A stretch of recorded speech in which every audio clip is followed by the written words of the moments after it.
बलबन का राजत्व सिद्धांत, the kingship theory of Balban, ये बहुत ही महत्वपूर्ण विषय है मध्यकालीन इतिहास का। आईएएस मेंस में, पीसीएस मेंस में कई बार पूछा गया है। वनडे एग्ज़ाम्स में भी या प्रीलिम में भी यहाँ से जुड़े हुए फैक्ट बहुत पूछे जाते हैं, सभी परीक्षाओं के लिए बहुत ही उपयोगी है। बलबन का राजत्व सिद्धांत, उसमें हम लोग ये समझेंगे कि इसकी ऐतिहासिक पृष्ठभूमि क्या है।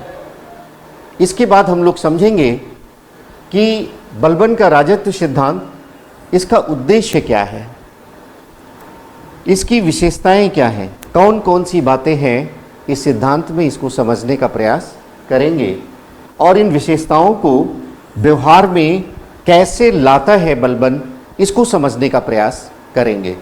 और अंत में मूल्यांकन, कैसे बलबन का राजत्व सिद्धांत, कैसे जो विशेषताएं वह लेकर आता है, दिल्ली सल्तनत को कैसे मजबूत बनाता है, कैसे सुदृढ़ करता है, क्या प्रभाव पड़ता है, इसका मूल्यांकन हम करेंगे। तो जहाँ तक ऐतिहासिक पृष्ठभूमि की बात है, पहली बात आपको ये समझना है कि बलबन दिल्ली सल्तनत का पहला सुल्तान है जिसने सुनियोजित प्रकार से, वेल प्लान्ड वे में राजत्व सिद्धांत को प्रस्तुत करता है। इसके अलावा जो दूसरी बात आपको मस्तिष्क में रखना है वो ये है, इसका जो वर्णन है वो जियाउद्दीन की पुस्तक, जियाउद्दीन बर्नी की पुस्तक तारीख़ फिरोज़शाही में है। तारीख़ फिरोज़शाही बड़ा ही इम्पॉर्टेंट फैक्ट है। वनडे एग्ज़ाम्स में प्रीलिम लेवल पर ऐसा पूछा जाता है कि दिल्ली सल्तनत का वह कौन सा सुल्तान है जिसने पहली बार राजत्व सिद्धांत को सुनियोजित प्रकार से प्रस्तुत किया, तो आपका उत्तर होगा बलबन। जब पूछा जाता है कि बलबन का राजत्व सिद्धांत, इसका उल्लेख कहाँ मिलता है, तो आपका उत्तर होगा जियाउद्दीन बर्नी की पुस्तक तारीख़ फिरोज़शाही। तीसरी बात जो यहाँ से समझना है कि बलबन जो अपना राजत्व सिद्धांत प्रस्तुत करता है उसकी प्रेरणा कहाँ से पाता है, तो उसकी प्रेरणा वह ईरान के सासानी वंश से पाता है। सासानी वंश ये ईरान से संबंध रखता है, यहाँ से ये प्रेरणा प्राप्त करता है। तो ये बातें आपको मस्तिष्क में रखनी है। पहली बात तो ये कि सुनियोजित प्रस्तुति, दूसरी बात इसका उल्लेख जियाउद्दीन की पुस्तक, जियाउद्दीन बर्नी की पुस्तक तारीख़ फिरोज़शाही में, और तीसरी बात ये मस्तिष्क में रखनी है, इसकी प्रेरणा वह सासानी वंश से प्राप्त करता है। इसके बाद उद्देश्य की जहाँ तक बात है, इसका उद्देश्य क्या है उसको समझना है।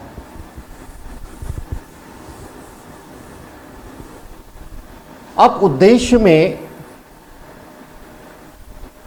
मोटे तौर से दो बातों का ख्याल आपको रखना है। पहली बात, जो सुल्तान की गरिमा है, प्रतिष्ठा है, उसको पुनर्स्थापित करना। यहाँ ये बात आपको ध्यान में रखना है, इल्तुतमिश के बाद उसके वंशजों पर आप गौर करें। रुकनुद्दीन फिरोज़ आता है, रज़िया आता है, बहराम शाह आता है, अलाउद्दीन मसूद शाह और नसीरुद्दीन महमूद। ये जो सुल्तान है इल्तुतमिश के उत्तराधिकारी हैं, इनके समय में सुल्तान के पद की प्रतिष्ठा को बहुत आघात पहुंचा है। सामंत जो हैं वो उद्दंड हो गए हैं, वो बहुत उच्छृंखल हो गए हैं, बाहर से समस्याएं बहुत आ चुकी हैं और पूरे दिल्ली सल्तनत में एक अराजकता की स्थिति विद्यमान है। सुल्तान के पद की प्रतिष्ठा वो जनता के मन में कमज़ोर पड़ रही है, लोगों के मन में अब वो सम्मान नहीं है। तो बलबन राजत्व सिद्धांत को बड़े ही सुनियोजित प्रकार से प्रस्तुत करता है, क्योंकि उसका उद्देश्य है सुल्तान के पद की गरिमा को, प्रतिष्ठा को पुनर्स्थापित करना। दूसरी बात, जो आपको मस्तिष्क में रखना है वो ये है कि बलबन एक सामान्य पद पर था। जैसे अगर आप उसके कैरियर पर ध्यान दें, उसके जीवन पर ध्यान दें, तो उसने अपना राजनीतिक जीवन इल्तुतमिश के दास के रूप में शुरू किया था और इल्तुतमिश ने जो चालीसा दल बनाया था उसका भी सदस्य था। धीरे धीरे धीरे धीरे अपनी योग्यता के बल पर, अपनी प्रतिभा के बल पर वह नसीरुद्दीन महमूद के समय में प्रधानमंत्री बन जाता है और उसके बाद ये सत्ता पर आ जाता है, सत्ता पर अपना अधिकार कर लेता है।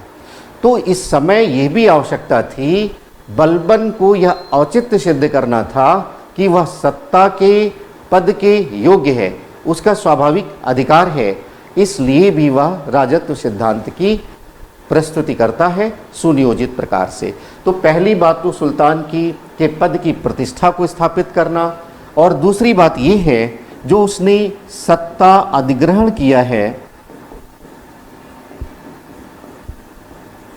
उसके औचित्य को सिद्ध करना, उसके औचित्य को सिद्ध करना। अब यहां पर हम देखेंगे बलबन ने जिन उद्देश्यों के साथ अपने राजत्व सिद्धांत को प्रस्तुत किया है उस संदर्भ में वह कौन कौन सी बातें करता है, उसकी विशेषताएं क्या हैं, इसको समझने का प्रयास हम करेंगे। तो यहां पर आप देखिए,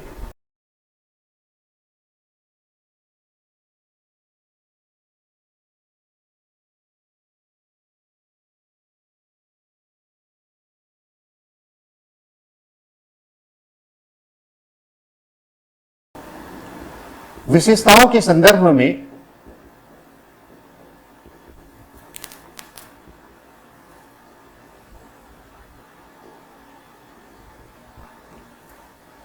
जो पहली विशेषता है वो है उसका अर्धदैवी स्वरूप।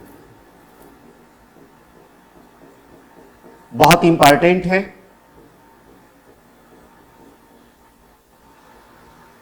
इस सिद्धांत में बलबन ये कहता है कि जो सुल्तान है वह कोई सामान्य व्यक्ति नहीं है, वो कोई सामान्य नागरिक नहीं है, वह राजत्व का अर्धदैवी स्वरूप प्रस्तुत करता है और वो कहता है कि जो सुल्तान है वो नियाबती खुदाई है।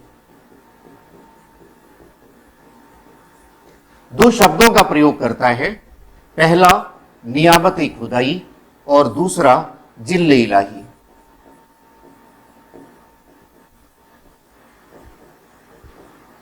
जिल्ले इलाही, नियाबती खुदाई का मतलब यह है कि ईश्वर का प्रतिनिधि, और जिल्ले इलाही का अर्थ है ईश्वर की छाया। तो पहले सिद्धांत में, पहली विशेषता में वह राजत्व का अर्धदैवी स्वरूप इसकी चर्चा करता है। दूसरी विशेषता जो है वो है निरंकुशता।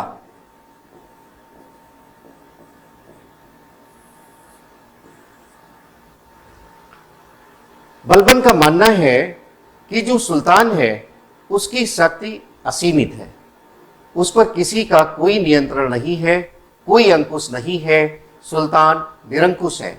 सुल्तान पर किसी का भी अंकुश नहीं है, चाहे वह उलेमा वर्ग ही क्यों ना हो, सामंत वर्ग ही क्यों ना हो, और ना ही साधारण जनता का। तो उसके राजत्व सिद्धांत की जो दूसरी विशेषता है वो है निरंकुशता। और तीसरी बात जो महत्वपूर्ण है वो है न्यायप्रियता।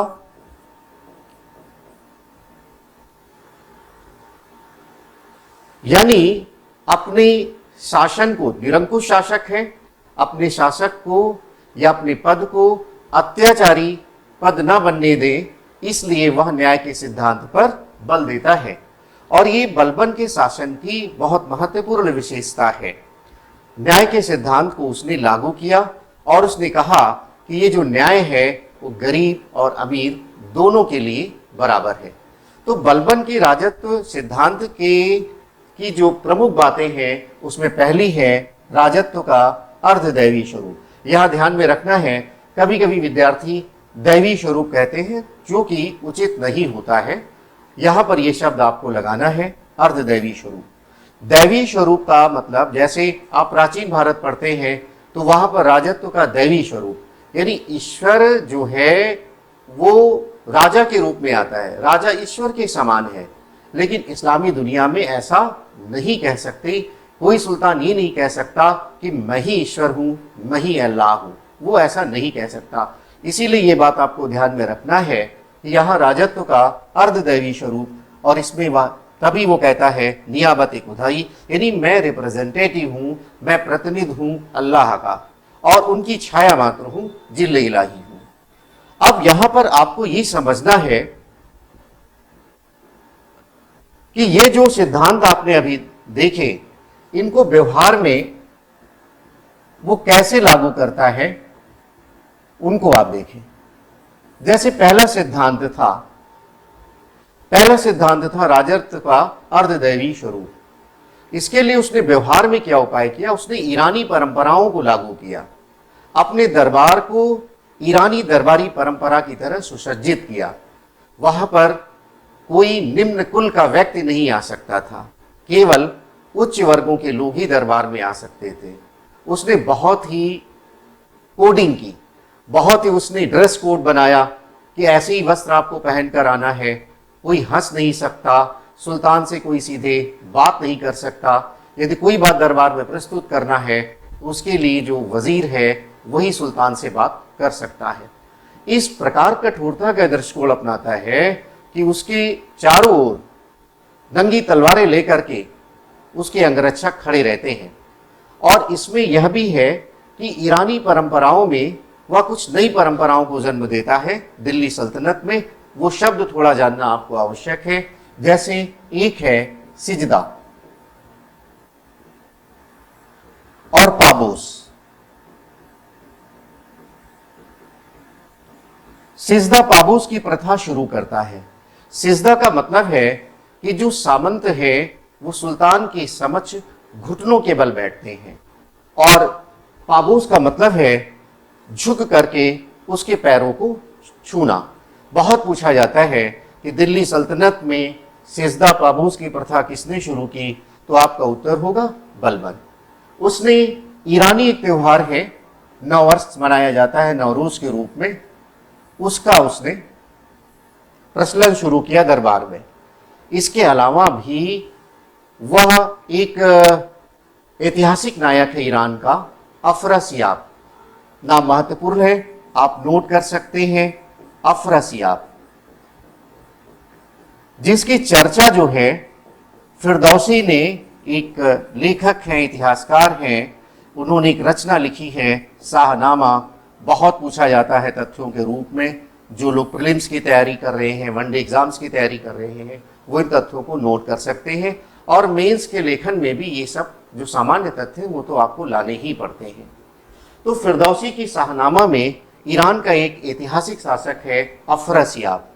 बलबन अपने को अफरासियाब का वंशज बताता है, क्योंकि उसे सिद्ध करना है कि वह कोई सामान्य व्यक्ति नहीं है। जैसे हमने पहले ही कहा, वो नियाबती खुदाई कहता है, जिल्ले इलाही कहता है, ईश्वर का प्रतिनिधि कहता है, ईश्वर की छाया कहता है, यानी कि वह कोई सामान्य व्यक्ति नहीं है, वह विशेष है। इसके लिए वह व्यवहार में उपाय भी करता है।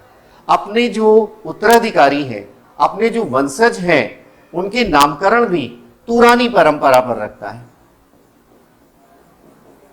तुरानी परंपरा ईरान में ही है। तुरानी शासक जो है ईरान के उत्तरी भाग में शासन करते थे, जो हमने सासानी वंश के रूप में उल्लेख किया है।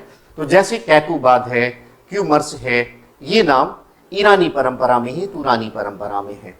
तो इस प्रकार जो है बलबन राजत्व की अर्धदैवी स्वरूप के व्यवहार में लाने के लिए बड़े पैमाने पर उपाय करता है। दूसरी बात जो हमने निरंकुशता की बताई है, उसको समझना है आपको, कैसे वो व्यवहार में दूसरे उपाय को लेकर आता है। निरंकुशता में यानी उसका मानना था कि सुल्तान पर कोई अंकुश नहीं हो सकता, ना तो उलेमा वर्ग का, ना सामंत वर्ग का, और ना जनसाधारण का। इसलिए इसने बहुत ही कठोरता का दृष्टिकोण अपनाया। जो इल्तुतमिश के उत्तराधिकारियों के समय में चालीसा दल है, उसको समाप्त कर दिया। जो उश्रृंखल हो रहे थे सामंत, उनको कठोरता से उसने दंडित किया। और उसने क्या किया, जो सबसे महत्वपूर्ण बात है, उसने केंद्रीय सेना का गठन किया जो दीवानी अर्ज के नाम से जाना जाता है। इसके अलावा भी वह एक गुप्तचर प्रणाली की स्थापना करता है। तो एक केंद्रीय सेना बनाया, दीवाने अर्ज की स्थापना की, गुप्तचर प्रणाली की स्थापना की कि कोई भी सूचना है वो सुल्तान तक तुरंत पहुंचना चाहिए, जिससे जनता पर, सामंतों पर, अन्य वर्गों पर वह नियंत्रण स्थापित कर सके। यहाँ एक बात और ध्यान में रखना है कि अपनी निरंकुशता के सिद्धांत को लागू करने के लिए वह रक्त और लौह की नीति अपनाता है। रक्त और लौह की नीति आपको ध्यान में रखना है। पूछा जाता है रक्त और लौह की नीति किसने लागू किया, तो आप बताएंगे बलबन ने। इस दृष्टिकोण के तहत वह क्या करता है, वह जो विरोधी है उनको कठोर दंड देता है। वह अभियान करके उनकी हत्या करता है और उनके बच्चों को और उनके पत्नियों को वह गुलाम बना करके बेच देता है। तो यह भी आपको ध्यान में रखना है कि निरंकुशता के सिद्धांत के लिए जो दूसरा सिद्धांत है वह रक्त और लौह की नीति अपनाता है। अब जो तीसरा सिद्धांत है न्यायप्रियता का सिद्धांत, इसको भी लागू करने के लिए बलबन ने बहुत कारगर ढंग से उपाय किया, बहुत कारगर ढंग से कार्य किया।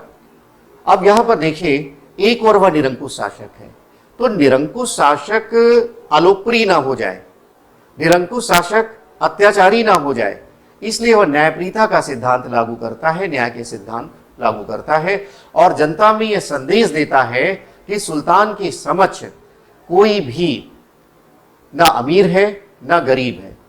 एक दो उदाहरण की चर्चा यहां पर करेंगे। जैसे बदायूं के इक्तेदार ने, उसने नशे में अपने एक सेवक की हत्या कर दी और ये सूचना विलंब से पहुंची सुल्तान के पास में। तो सुल्तान ने सबसे पहले तो जो गुप्तचर विभाग के अधिकारी थे उनको दंडित किया, उनको फांसी की सजा दे दी, अपने किले के बाहर उनको फांसी पर लटकवा दिया।